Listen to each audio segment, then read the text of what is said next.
What's up, everyone? This is your girl Kanita, and I'm getting ready to show you how I produce a track here on Producing with QuietGirl. Okay, and again, thank you for tuning in with Producing with QuietGirl. And like I said earlier, I'm getting ready to show you how I put together a track, how I kind of come up with my ideas. Well, this particular idea, I had this melody in my head. I want to start with a acoustic guitar, pretty much. Keyboard, acoustic guitar here. And I'm going to show you a couple of things that I use. This particular software here is by Motu. And it's a great software. I like it. It has a lot of acoustic guitars, pianos, and strings. I use a lot of it with. And the thing I like about this one is the way it's set up. It is set up just like a acoustic guitar, with the highest note being that B and the lowest note being an E, because and anything below that E there's no note, because if you know playing guitar, the lowest note on the guitar string is an E. And so that's one thing I like about this one, is because you can't make up notes. It's going to pretty much play only the notes that really exist on the guitar. So I had this melody. I had this in my head. This was a melody I was hearing in my head earlier. And at first I was just going to play the chords.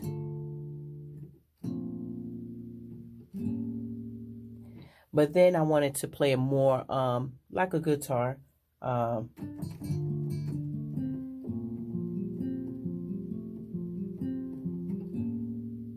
So I wanted to kind of play that and add that lick. So when I first started, then do the lick the second time. Just kind of do something different with the track, because it's only really 3 chords in the whole song. So I'm gonna let you hear the loop that I did with that. And I got the tempo set. I always set my tempo a little faster.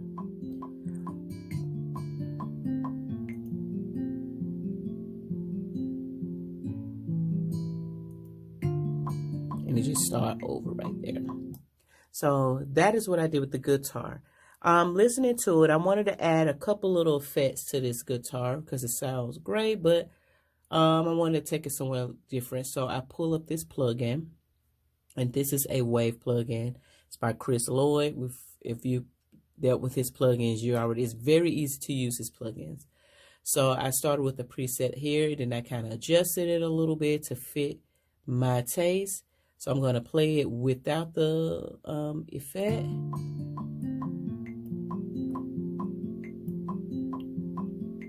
Then I'm going to add it in.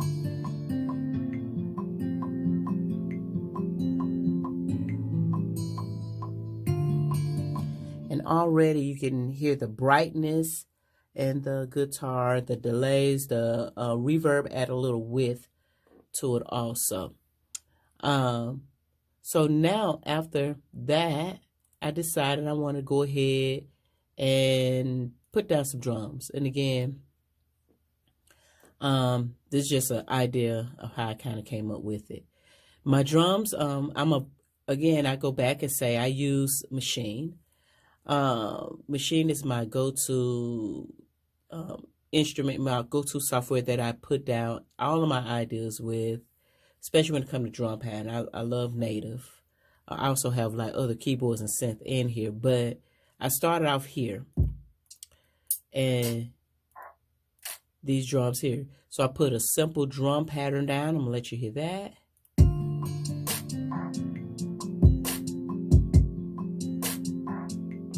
Turn measuring on off.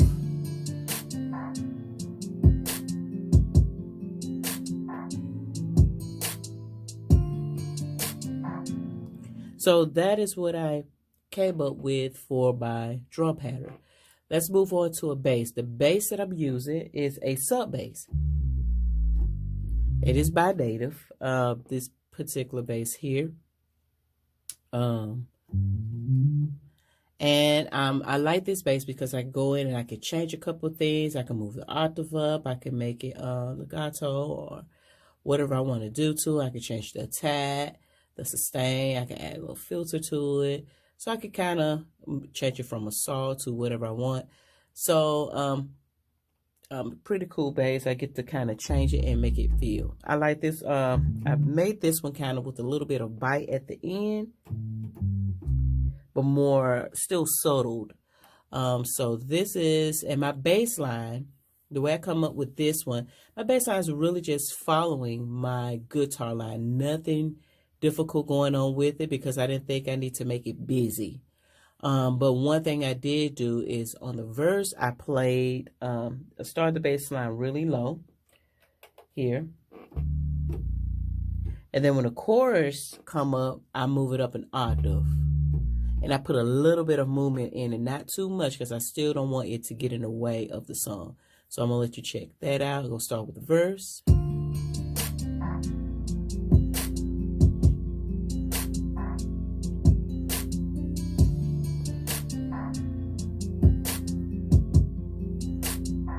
the chorus is moving up an octave.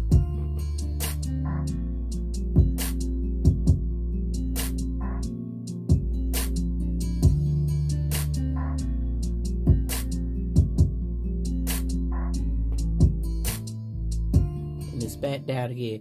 So that's how I kind of do with my that's what I do with my bass, is kind of give it some type of, and let the songwriter or the artist know that this is the verse and this is the chorus. So I wanted to change that up. I do that a lot. So the next thing, with this particular song, the drum, everything sounding okay, very laid back, cool. Actually, before I get to the drum, let me go back and show you the piano. I wanted to add a piano in here. I'm using the same software that I use for my guitar. Again, I have great pianos in here.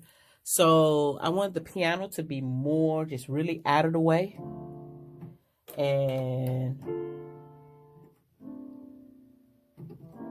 just really out of the way. And so on the verse, I make sure my piano is kind of just really kind of sitting in the back a little bit. It just helping the guitar along.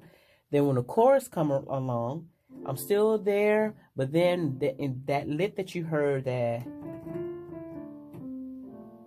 what I decided to do is move it up a third. And it's going to harmonize with that guitar on that lick. And that's only going to occur when the chorus come along with it. So, but doing the verse, you're just going to hear me padding, really just holding down the notes. So I'm going to let you hear that with the piano and everything.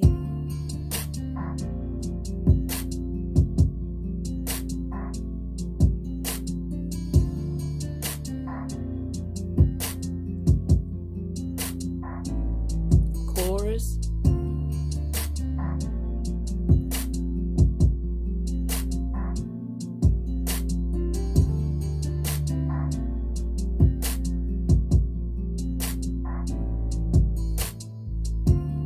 Yeah, so now it's, again, that because the guitar is the main instrument of this song.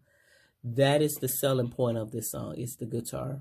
So now let's get on to what I did with the drum. So everything sounds good. But I decided I want to add a second drum beat to this thing. I wanted something that's going to show some movement. Also, it's really laid back right now. But when the chorus comes, I wanted to kind of push a little bit, move a little bit, and also let the songwriter know that this is a chorus. So I want a little bit more beef in it. So I decided to do a second drum beat, a second pattern, and I'm going to let you pretty much hear just the pattern that I did for the second beat here. So here's the pattern for it.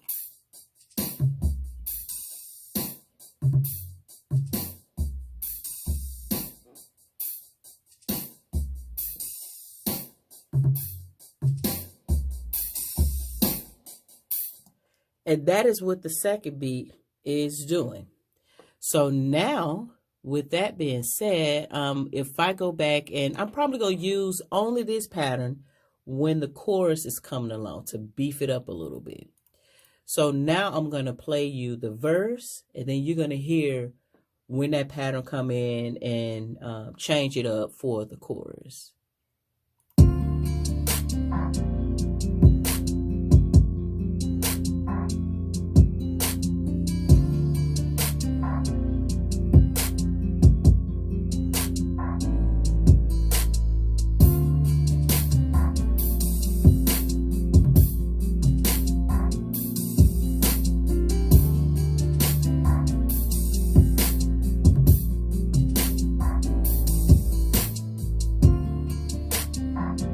And then it drops right back down. So again, this is a good technique to use when you want to kind of change it up a little bit, give it a little bit more beef, and also to help the songwriter know that this is a verse and this is a chorus. So and you don't really have to do a whole lot of work to it. So cool. So now let's move on to my next, which are the strings. Now strings, normally I have different patches that I use for strings, but I decided to go back to turn this reverb off here so you're able to get a full sound of it.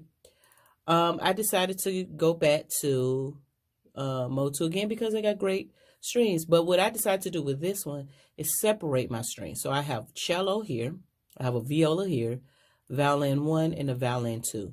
And I did that because I want to be able to control them a little bit more, give them more of a realistic sound, like I actually got brought in strings into the studio here.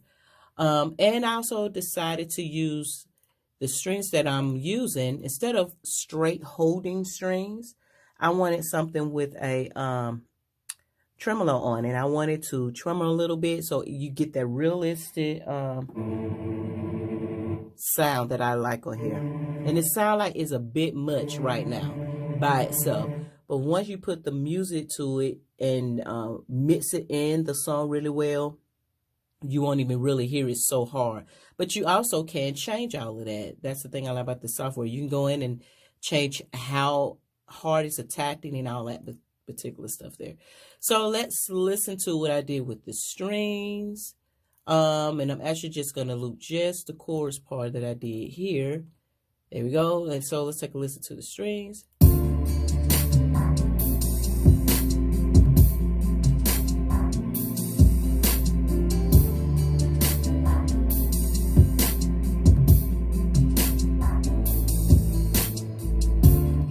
And that is the strings. That's the cello. So now let's go on to the viola. Now the cello just pretty much follow the bass line, just kind of follow on along with them.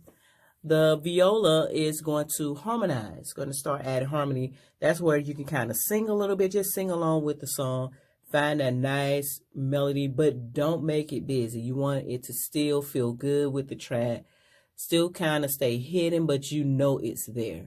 So this is the viola.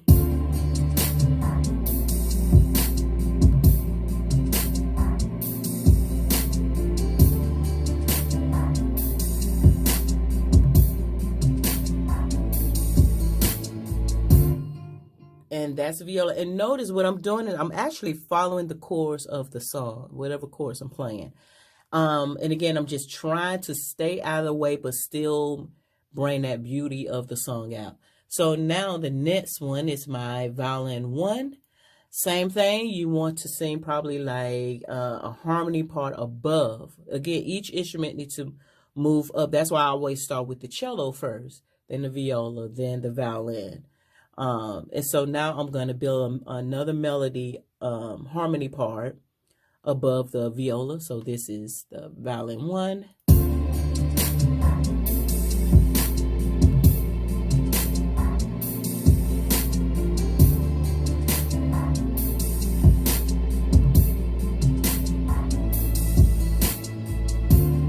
And that's it. So now my last one, violin 2 here. Same thing. I'm thinking a little bit above the violin, another melody line. And this one, I probably will play around with it, try to make a couple little clashes, probably a couple little ninth and things that's really pretty in the song, but trying not to take away the guitar again, because we don't want to take away from the main instrument, which is the guitar. So this is what I did with that violin there.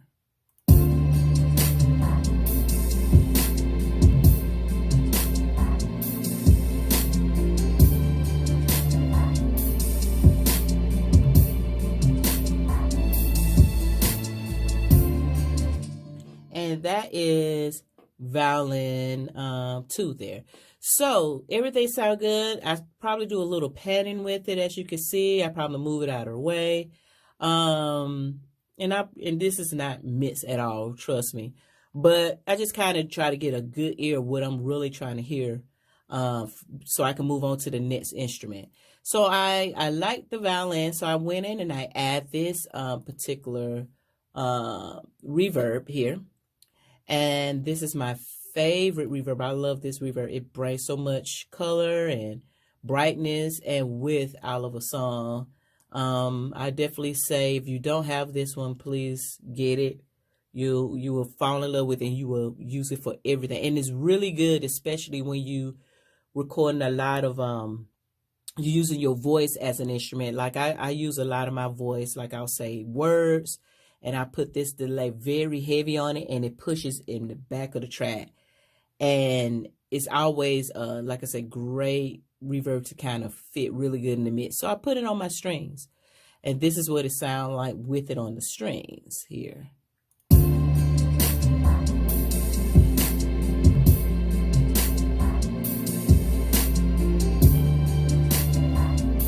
can turn it up so you can hear more of it.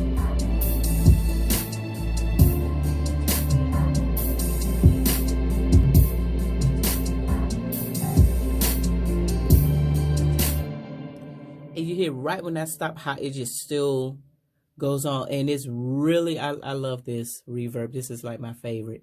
And you can dial it the way you want to. So I'm going to play one more time, but then I'm kind of going to move because I have my strings kind of in this particular group here. And then I can go here and turn, and I mix it right within this group. And so all I got to do now is turn down the master of this group. It kind of blend a little bit, but I don't mix in this software. Let me let you know that. I normally send it to Pro Tools, and I'm able to mix it better because I have plugins that works with that. But I'm just trying to go ahead and get my ideas out before I start forgetting what I'm trying to do. So I'm going to play it again so I can pull this down a little bit.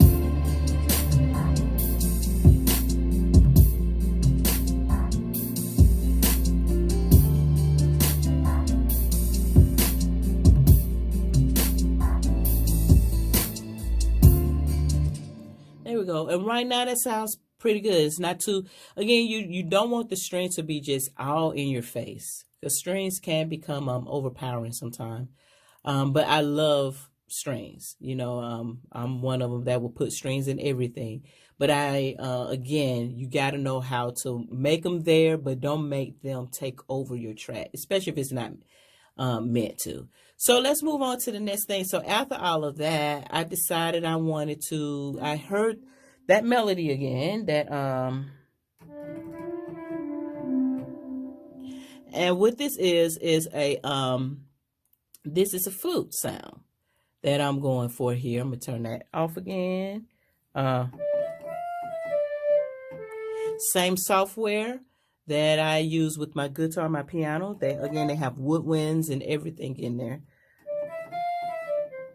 So what I decided to do, I want to add this lick in on the second time. Not when it first come on, is nothing. And then the second round, it'll come in and here it is. So I'm going to let you hear that.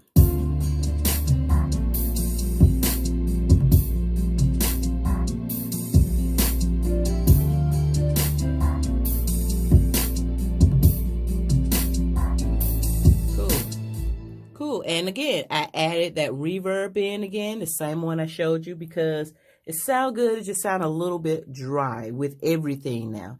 So let's listen to it again.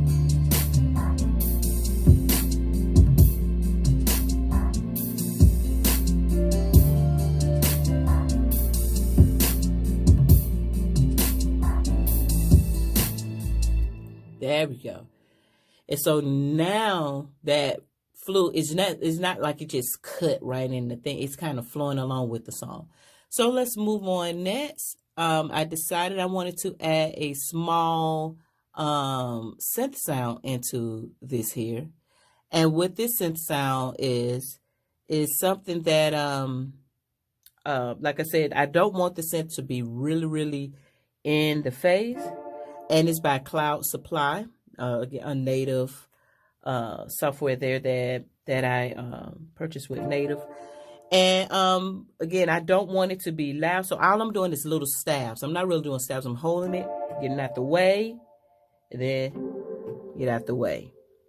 And so, and again, it is not intended to be in the way, just something to kind of help fill it up again, because this is the chorus of the song. So I just wanted to be there, just kind of hear something there. So let you hear that.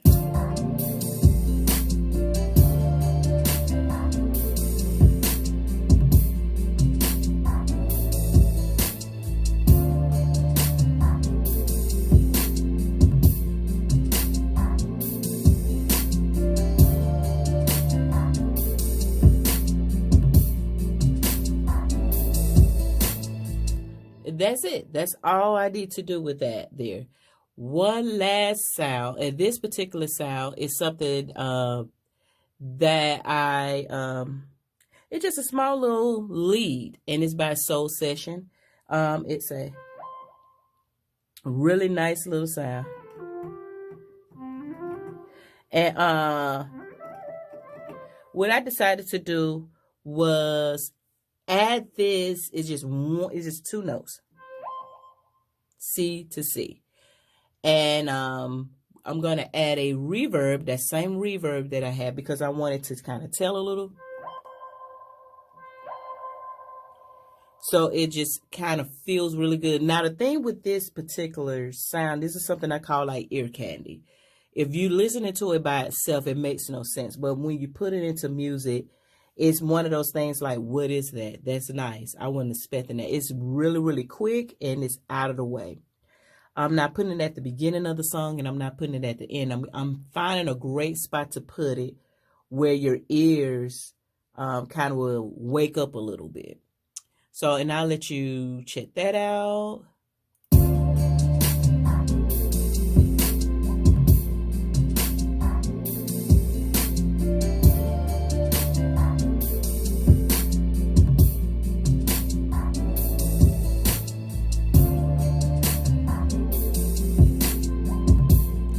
And that's it. So it only come in right there, and that's one of those things. A lot of producers, great producers do. They use a lot of great ear candy or things that, like Quincy Jones. I love his production. He kind of put a lot of little things and stuff in there. So now let's take a listen to the verse going into the chorus of this, so you can hear how the chorus will go. The verse, I'm sorry, will go, and then going into the chorus, you'll hear like all the instruments kind of coming in. So here's the verse.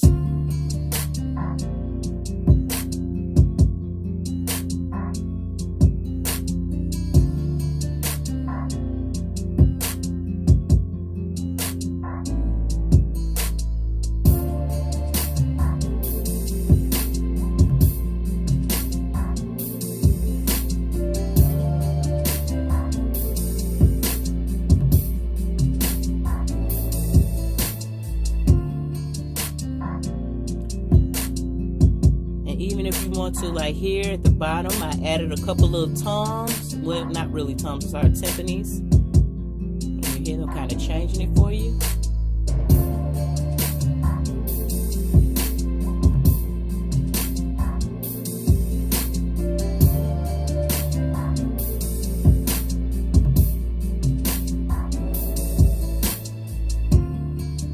So that is how I would create or kind of start an idea for my song. And I will go in and arrange it and figure out where I need to put the verse, if it needs to be a drop, if I need to add another instrument, or if I need to take something out, because sometimes I put something in, I'm like, okay, and the singer starts singing. Even with this, it's not a whole lot going on, but even when the singer starts singing, I'm like, okay, maybe the flute is getting in the way, so I need to remove that and just don't use the flute at all. Because again, I'm just putting putting my idea in like I'm hearing it in my head. Because you can, as a producer, you can always arrange it around the singer, and that's the good thing about that. So again, thank you for tuning in with Producing with QuietGirl. Hopefully you enjoyed everything that I showed you here. If you like what you see, please subscribe to my YouTube. Click that button. There will be more to come. You can go to my website, QuietGirlMusic.com, if you're interested in this track also, or any other questions that you have about production. Again, go to QuietGirlMusic.com. Click that button for more videos to come to you, and peace.